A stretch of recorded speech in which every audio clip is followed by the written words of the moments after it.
That South African performance at Twickenham against England, that was a fantastic performance. It really was. And if you look at the first half they played against Ireland, they were leading 26-9 against Ireland, and then they took a couple of players off and Ireland sneaked back. But they looked in complete control of that game when they stuck to the way that they know how to play.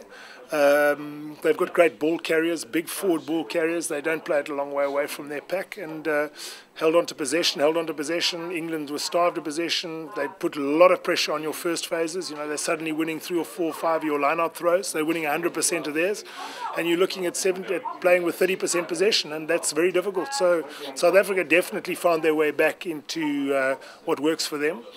I'm hoping that they'll enter into the Barbarian spirit this weekend, because there's an opportunity with a couple of young backline players there to really show what they can do. Fantastic talent in the backline, Lambie and Yankees and Aplong and Vuvu. They're very, very quick, lots of pace, so it'll be interesting. Looking out the window, there's snowflakes coming down, so let's hope that the weather plays its part and that we get at least a dry day. I mean, it can be overcast, but if we have howling wind or rain, it can affect the way in which the two teams want to play. It's so much more difficult to keep a ball in hand type of game if the weather conditions aren't conducive to it. But we'll certainly be going there trying to do our best to entertain the crowds. The back line you've selected, you've got every chance of doing exactly that.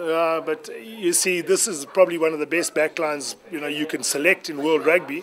But unfortunately, backs. There's an expression in rugby that forwards win you the game, and the backs will decide how much you win it by. If you don't have the forwards, even if you have great backline, they can't do much. Our forwards are going to be the key to giving this backline decent ball. If they do give them decent ball, then I think they could do the business. But if we put under a lot of pressure like England was by the South African game plan and the way they played, and our forwards lose the battle in collisions, it'll be a long day. What is it about the Barbarians that attracts so many players? I mean, it's below freezing here, it's 30 degrees or whatever in Australia, and it's snowing.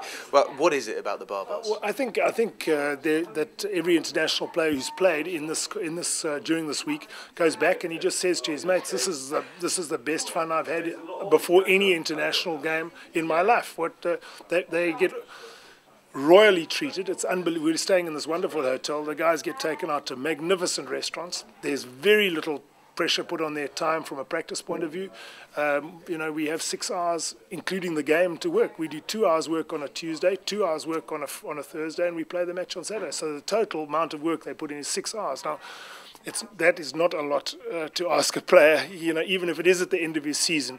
By the time the Saturday comes, one hopes that they're fresh enough, and they certainly don't need more gym, and they don't need to get fitter. It's right at the end of their season. What they need to do is be mentally fresh and enthusiastic, and that's what we're going to try and allow them to be.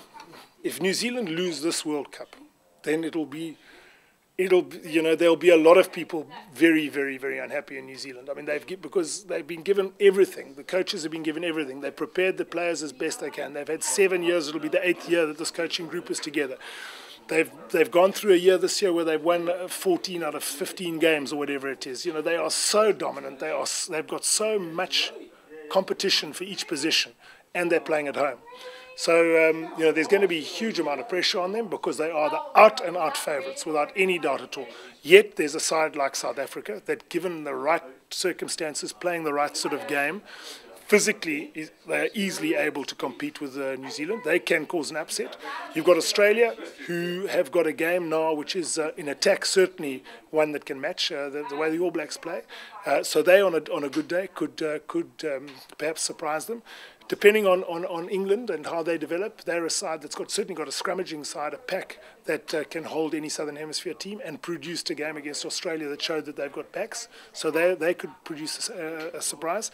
And France are not 59 points worse than Australia. I mean, that was an extraordinary result. France will go to that World Cup with a side that should get to the semi-final. So it'll be, I think, three Southern Hemisphere sides in the semi-finals, and either France or England in the other one. That's the prediction.